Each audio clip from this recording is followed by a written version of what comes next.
और साथ ही साथ ये बात भी कही जा रही है कि यूरोप ने औरत को आजादी दी है, उसके हुकूक दिए हैं, उसको मर्दों के बराबर ला कर रखे हैं, जिसके बदौलत वो खूब तरक्की कर रहा है। लेकिन सही तो ये है कि दुनिया में किसी मजहब, किसी तमद्दुन, किसी सोसाइटी और किसी कानून ने औरत को मुकम्मल मर्तबा नहीं दिया जो इस्लाम ने उसे दिया है।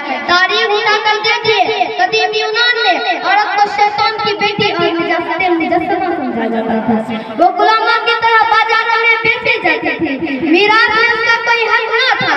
रूमियों ने उसको जानवर का मुकाम दिया था। शादी को औरत का खरीदने का जरिया समझा जाता था। उसूलन औरत को हमेशा नाबालिग समझा जाता था। मामूली सी कसूर पर औरत को कत्ल कर दी जाती थी। अहले अरब जमाने जाहिलियत में लड़कियों को जिंदा दरगोर करते रहते थे। ईसाइयों के काफी अरसे यहूदियों के काफी अरसे इस बारे में इख्तिलाफ था कि औरत इंसान है या नहीं। बहुतों का कहना था कि औरत एक इंसानुमा हैवान है जिसे मर्दों की खिदमत के लिए पैदा किया गया है। हिंदू औरत की जुदागाना हैसियत को तस्लीम नहीं करते थे। शौहर मर जाता था तो बीवी को भी शौहर की चिता पर जिंदा जलकर मर जाना पड़ता था। ईसाइयों के यहाँ औरत का क्या कीमत था, इसका अंदाजा इस बात से लगाया जा सकता है कि सन 582 ईस्वी में कलीसिया ने एक फतवा दिया था कि औरत में हुजूर नहीं होती। अजब इत्तेफाक है, कलीसिया ने जब ये फतवा जारी किया था कि औरत में रूह नहीं होती, उससे चंद साल पहले जज़ीरतुल अरब में वो आखिरी नबी पैदा हो चुका था जो तमाम कुचले हुए इंसानों का हुकूक का मुहाफिज था।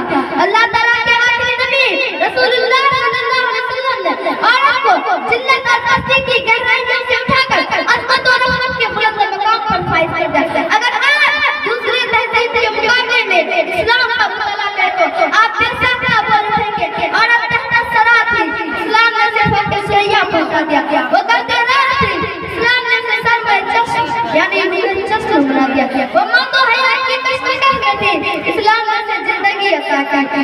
वो पामाल थी, इस्लाम ने उसे बाकमाल बना दिया। वो बर्बाद थी, नाशाद थी, इस्लाम ने उसको शाद किया, आबाद किया।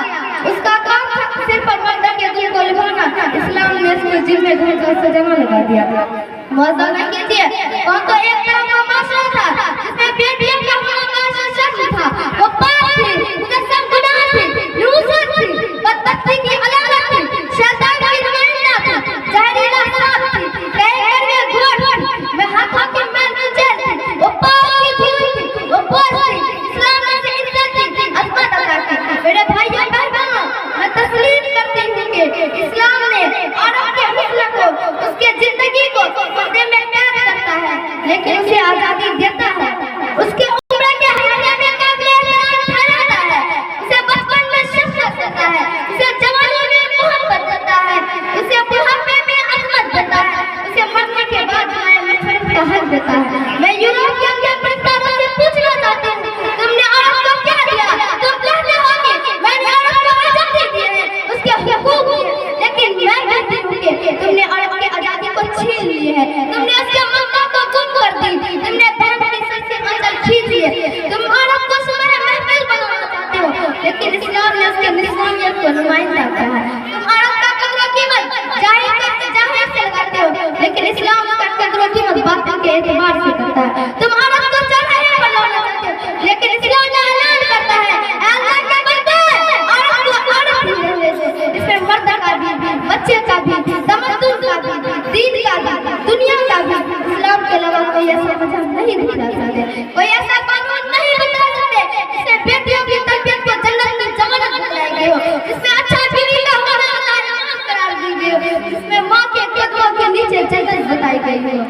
और जिस मजहब ने औरत को उस वक्त तक इज्जत दी जबकि औरत इंसान होने या ना होने में बहस हो रहे थे, तो आप सोचिए कि सही इस्लाम औरत को हिकारत की नजर से देख कैसे सकता है, जबकि औरत के बदन से नबी पैदा होता है, मुहद्दिस और मुफस्सिर पैदा होता है, वली पैदा होता है, सहाबी पैदा होता है, खुद वो अपना उसके पेट में जन्म लेता है। अगर इस्लामी तारीख औरत को हुकूक न देता तो इस्लामी तारीख में कोई सहाबिया, कोई आलिमा,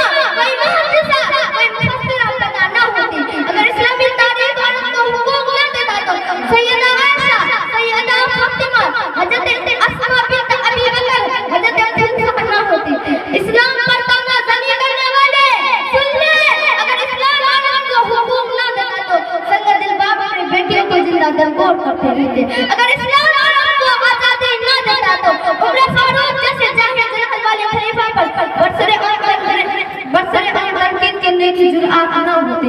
अगर इस्लाम औरत को अजमा न देता तो बुरे खातिर के लिए तामील करवाना पड़ता।